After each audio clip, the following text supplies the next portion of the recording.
Bueno, esta mañana tenemos varias cosas que nos remitirán a investigaciones periodísticas que hemos hecho en Aristegui Noticias en otros momentos de nuestra historia, como sucede con la realidad, como sucede con la información, como sucede con las historias que tienen impacto en una sociedad. Bueno, en algún momento se revela algo, en otro momento se revela otra parte de la historia, en otro momento se ratifican asuntos que habían quedado ya identificados frente a la sociedad con investigaciones periodísticas.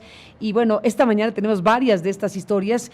Vamos a conversar más adelante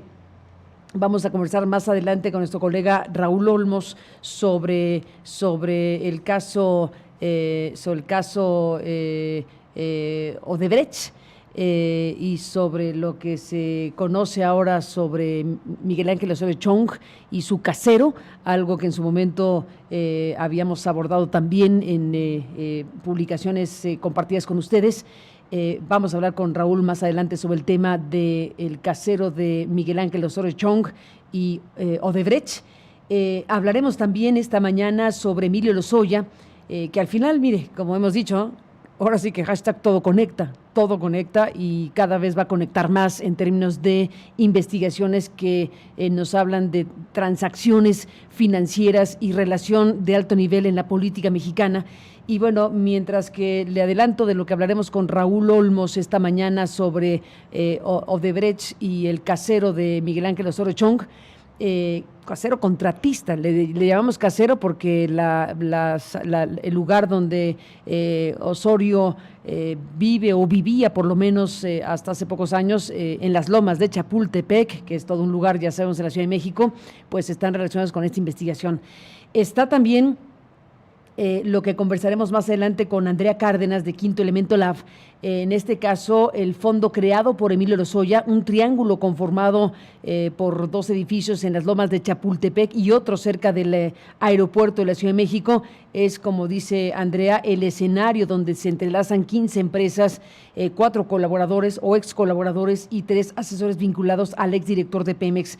Recordábamos esta mañana temprano el reportaje de nuestro colega Juan Omar Fierro en Aristegui Noticias, en su momento sobre una empresa llamada Citapia, que es muy importante, esa empresa que está relacionada con el empresario amigo de Miguel Ángel Osorio Chong, que bueno, pues ha sido también identificada su empresa como una empresa que fue promovida, recomendada por Emilio Lozoya para Odebrecht, los negocios de Citapia con Pemex. El socio que Lozoya recomendó a Odebrecht es también algo que estamos recordando de investigaciones hechas en Aristegui Noticias en su momento, y que ahora hay nuevas revelaciones que conectan precisamente con estas historias y de las cuales hablaremos esta mañana más ampliamente. Una historia que también nos remite a investigaciones periodísticas que nos tocó vivir de muy cerca, tiene que ver con el caso de doña Ernestina Asensio Rosario, el caso Zongolica. Se acordará usted, si nos ha seguido en estos años en los espacios noticiosos donde hemos trabajado, se acordará usted del caso de la muerte de la señora Ernestina Asensio Rosario, una mujer indígena, habitante del municipio de Soledad Atzompa, en la Sierra de Zongolica, en Veracruz, que murió en febrero de 2007, y que en ese momento, cuando se dio a conocer esa muerte, bueno, tuvimos oportunidad de hablar de ese caso y de, pues, hacer una serie de investigaciones y de trabajos que al final fueron convirtiéndose en un asunto, pues, rocambolesco, si me lo permite, por la actuación de las autoridades en todos los niveles, en el nivel municipal, en el nivel estatal de Veracruz y en el nivel federal del Ejército, de la CNDH, de la Presidencia de la República. Bueno, en fin, todo aquello evidentemente pues se convirtió, como escribiría nuestro muy querido doctor Lorenzo Meyer, en un caso copo de nieve, Zongolica y un copo de nieve. Lorenzo escribió sobre el caso Ernestina Asensio en el periódico Reforma en aquellos años, en 2007. Ayer lo recordábamos, hoy lo recordamos también en su agenda ciudadana. Escribió aquello de Zongolica y un copo de nieve, y como decía Lorenzo, en sí mismo Un copo de nieve contiene toda la complejidad del universo si se echa mano del microscopio y de la teoría disponible sobre el mundo físico. Una explicación a fondo sobre esa pequeña estructura de agua congelada podría requerir de volúmenes. En nuestro universo social, el incidente que tuvo lugar en Soledad Atzompa, en la Sierra de Songolica, en Veracruz, en febrero de 2007, es el equivalente al copo de nieve. Bien observado, el, entre comillas, pequeño caso resulta un reflejo bastante puntual de toda la problemática de nuestras relaciones sociales y de poder. Más exactamente, es un microcosmos que muestra todas las grandes fallas y contradicciones del sistema institucional en nuestro país. Y bueno, pues con la genialidad de Lorenzo Meyer, describía el caso de Ernestina Asensio como un copo de nieve, como ese caso en el cual se podía ver reflejado el universo institucional y social de México, y por eso nos parece muy importante poder hablar esta mañana con Norma Trujillo Báez, colega periodista de Pie de Página, que es integrante del colectivo Voz Alterna, por la revelación que ha obtenido, por la información que ha logrado obtener sobre este caso tantos años después. Y tantos años después nos remite Norma a lo que hoy le dice en voz alta quien no pudo hablar en su momento, que fue el perito inicial de esta historia. Norma, gracias por estar aquí esta mañana, gracias por compartir esta información, esto que está revelándose en estos momentos y que forma parte de aquello, forma parte de aquella historia en donde, como decía Lorenzo, se mostraba de manera descarnada el comportamiento institucional de México por la muerte de una mujer indígena. Norma, buenos días y bienvenida. Buenos días, Carmen, gracias por esta oportunidad que me das, un poco para también explicar que este tema y el caso de Ernestina Asensio dentro de mi vida periodística lo ha ocupado año con año. En su aniversario luctuoso, para no olvidarla, siempre he estado escribiendo algo al respecto, ¿no? Has dado un seguimiento puntualísimo, sin duda, y hay que reconocerlo, y lo reconocemos ampliamente, Norma, tu trabajo de seguimiento. Este tema que, bueno, ha llegado a al sistema de justicia interamericano. Así es. Bueno, hay unas organizaciones sociales, para ser exacta, dos, en el estado de Veracruz, que han estado impulsando que se haga justicia y, bueno, han recurrido a la Comisión Interamericana de Derechos Humanos.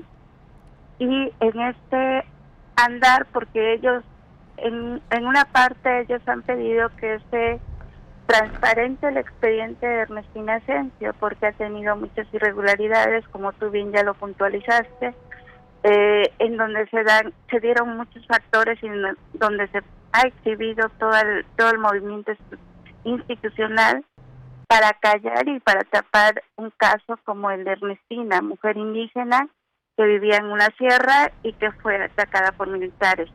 En esto ellos han continuado y yo he dado seguimiento a esa parte de esa búsqueda de transparentar esta investigación sobre todo.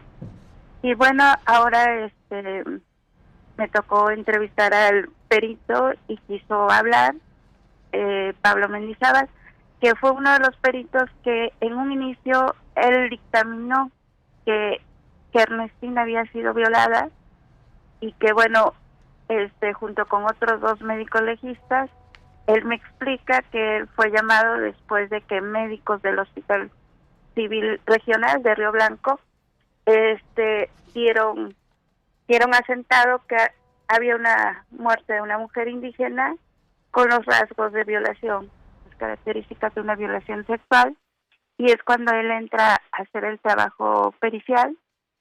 Al momento, el entonces procurador de justicia del estado de Veracruz, Emeterio López, él estaba pues bien con ellos en el sentido de respaldando su peritaje.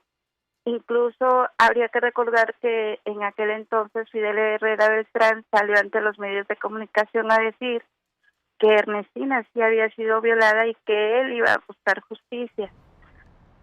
Al paso de días, para ser exactos, el 13 de marzo, el gobernador se unió al pronunciamiento del presidente de la República, Felipe Calderón, quien afirmó que que Ernestina había muerto por gastritis crónicas, esto debido a sus condiciones de pobreza en las que vivía. Y bueno, así venía toda una situación, porque aquí en Veracruz también se rumoraba que había habido acuerdos, que habían sido llamados los peritos a reuniones, pero pues no era una confirmación, eran solamente rumores. Y bueno, hasta hoy que el perito se anima a hablar y decir lo que pasó en esas reuniones. Muy importante revelación del perito, efectivamente, que en su momento, pues con toda claridad en su peritaje, daba cuenta de una agresión sexual en contra de la indígena Ernestina Asensio. Y bueno, todo esto que te cuenta, que se puede consultar directamente en el reportaje que hace escrito en pie de página, Felipe Calderón y Fidel Herrera ocultaron la violación de Ernestina Asensio, es lo que te dice el perito. Bueno, lo que está él contando es algo que lleva, desde luego, a un grado de responsabilidad muy importante por parte de las autoridades del gobierno de Felipe Calderón, empezando por Felipe Calderón. El propio Felipe Calderón, recordamos, en una entrevista que le dio a La Jornada, cuando no había una pregunta formulada ex profeso sobre el tema, él declara que la muerte de la indígena había sido por gastritis y por razones distintas a las que el peritaje original había reflejado. Lo que pasó con el perito, pues es también para registrarse. Al final el perito fue quitado de la escena, en pocas palabras. Así es, fue sancionado porque no quiso. Él me comenta dentro de la entrevista que él nunca quiso cambiar el peritaje, que era un poco a lo que lo querían obligar. Él no cambió el peritaje y bueno, después unos días después, ni siquiera pasaron meses, en donde tuvo también que hacer otro peritaje, le fincan algunas responsabilidades como para evitar que él continuara dentro de la Procuraduría. Lo cesaron. Uh-huh. Y bueno, después lo corrieron de su trabajo, pero sin liquidarlo, lo dejaron al abandono, ¿no? De hecho, él ha tenido demandas laborales, pero pues sigue sin resolverse su caso, ¿no? A pesar de que los laudos los ha ganado. O sea, él está demandando laboralmente que lo despidieron y no hubo ninguna retribución mínima, lo cual, bueno, pues habla del grado de arbitrariedad desde la autoridad misma que se cometió con el caso de Ernestina, en donde él fue víctima de su circunstancia precisamente, y han pasado todos estos años, de 2007 a 2020, todos estos años transcurridos. Hoy sabemos la versión que te cuenta el perito Mendizábal y su circunstancia, que tendría que ser corregida, tendría que atenderse laboralmente lo que ha pasado con este perito, que pues se mantuvo en su trabajo científico y mantuvo su versión de las cosas respecto a lo que él identificó como una agresión sexual en contra de esta mujer indígena. Lo que hoy te dice con toda claridad es que los gobiernos de Felipe Calderón y de Fidel Herrera pues literalmente acordaron modificar la versión de los peritos, modificar la historia de Ernestina, la que habían reconocido de diferentes maneras tanto el propio Fidel Herrera como el propio ejército, que en su momento, con alguno de los comunicados que emitió, un comunicado en particular donde el ejército habla de líquido seminal y después emite otro comunicado y retira lo que había reconocido en el propio en la propia comunicación del ejército. Esta es una historia realmente pues muy ilustrativa del tipo de cosas que se pueden hacer para tratar de imponer la impunidad, para tratar de cambiar los hechos sucedidos en este lugar de Veracruz y dejar la muerte de una indígena como una muerte entre comillas natural y no asumir la responsabilidad finalmente de una agresión sexual que habrían cometido miembros del ejército apostados en esa zona. Así es, también habría que recordar aquí los dos boletines de los que haces mención, que el batallón de infantería de acá, de Orizaba, Veracruz, fue el que hizo el cambio de esas dos versiones en tan solo unos minutos. para continuar con esta farsa de que la indígena había sido muerta por gastritis. Totalmente de acuerdo. Los comunicados del ejército de aquel entonces pues se autoincriminaban, digámoslo así, un primer comunicado, un segundo comunicado, un giro de 180 grados de las versiones oficiales sobre el caso. ¿Qué me dices de la Comisión Nacional de Derechos Humanos de ese momento?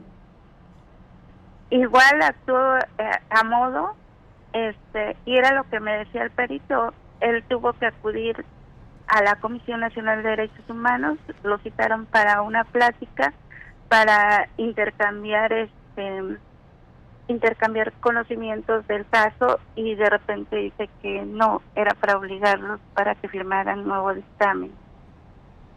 Entonces, bueno, hubo incluso la Comisión Estatal de Derechos Humanos de aquí de Veracruz. Al principio la presidenta, en ese momento Noemí Crasco, dijo que ella estaba segura que sí había violación, había leído los peritajes, pero al final también quedó sumisa, ¿no?, ante esta situación de este cambio y estos acuerdos. Y un poco habría que retomar que este caso se da un poquito antes de que entrara el operativo México Seguro, en donde el ejército ya estaba patrullando las zonas indígenas del estado de Veracruz. Y bueno, ya había quejas, incluso también de otro grupo indígena de la zona de la Huasteca veracruzana. Ellos habían quejado que los militares estaban haciendo violaciones contra mujeres y niños. Y toda esa situación se da en ese contexto. Y bueno, fue ese parte de ese acuerdo entre estas dos autoridades que hoy están confirmadas, ¿no?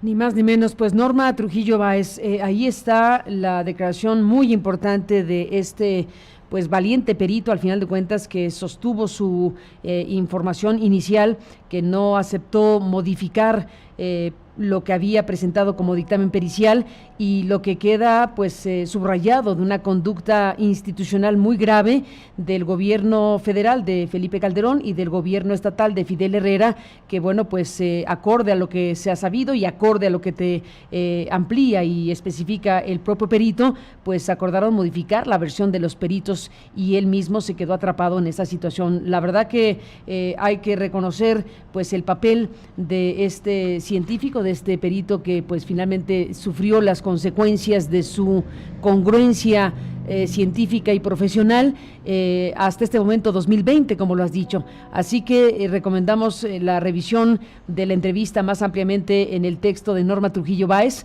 que se puede consultar en pie de página, que lo está compartiendo con www.aristeguinoticias.com. Este reportaje de gran importancia para este caso, que, como decíamos, representa muchas cosas, y te apreciamos, Norma, que lo compartas esta mañana con tu propia voz. Gracias a ti, Carmen. Estaremos en contacto y te aprecio muchísimo que estés pues con este tema tan importante. Gracias por estar aquí esta mañana. Gracias. Igualmente, gracias, Norma. Es importante porque al final de cuentas es parte de nuestra historia, asuntos que quedaron ahí a lo largo de los años con seguimiento muy puntual, cada momento en donde Norma Trujillo ha podido aportar más información, y ahora aporta esta que es muy relevante, que es este testimonio directo del perito del caso Zongolica, Juan Pablo Mendizábal, que sostiene que la indígena fue agredida sexualmente y que los gobiernos de Felipe Calderón y de Fidel Herrera acordaron modificar la versión de los peritos. El testimonio de su hija es importantísimo, de la hija de Ernestina. La hija de Ernestina dijo, y lo dijo desde el primer momento, que las últimas palabras de Ernestina Asensio fueron Pinome Xoxome, que es hombres de verde, que habrían sido los que atacaron a su persona, y en los dictámenes periciales iniciales se confirmaba este delito. Ya desde 2017 La Comisión Interamericana de Derechos Humanos ha admitido el caso y ha realizado algunas recomendaciones al Estado mexicano, pero desde luego la impunidad permanece en esta muerte de la indígena Ernestina Asensio, y hoy es importante pues subrayar lo que significa tener el testimonio de este perito que en su momento determinó con mucha claridad el tipo de lesiones y el tipo de agresión que sufrió Ernestina. El perito que hizo la necropsia sostiene que la mujer de 73 años, originaria de Tetlatzingo, en el municipio de Soledad Atzompa, fue violada por 3 personas. Es el resultado de cromosomas de al menos 3 personas, pero hubo un acuerdo entre los gobiernos federal y estatal, y Fidel Herrera les dijo que al gobierno del estado no le convenía tener en contra al presidente de la República y por eso se tenía que cambiar el dictamen. Eso es lo que dice este perito, que ha decidido hablar y lo hizo de esta manera. En esta nueva circunstancia, pues se abre una ventana de responsabilidad mucho más clara de la que ya de por sí se tenía percibida del presidente Felipe Calderón y de Fidel Herrera sobre el caso Ernestina Asensio. Había que cambiar el dictamen porque el gobernador Herrera no le convenía tener nada en contra con el presidente Felipe Calderón. Esa es una historia que hoy recordamos y que nos coloca en esta dimensión de mucha más claridad sobre el tipo de responsabilidades y de distorsión de una realidad que no quiso ser admitida por el gobierno de la República y llevar pues a cuentas a las personas que violentaron sexualmente a esta indígena, violencia sexual que terminó con su propia vida. Una persona que sufrió estas agresiones que quedaron registradas en el peritaje que firmó y que ratificó don Juan Pablo Mendizábal, a quien desde aquí le mandamos pues un abrazo y un saludo por su congruencia científica y ahora en 2020 compartir este importante testimonio.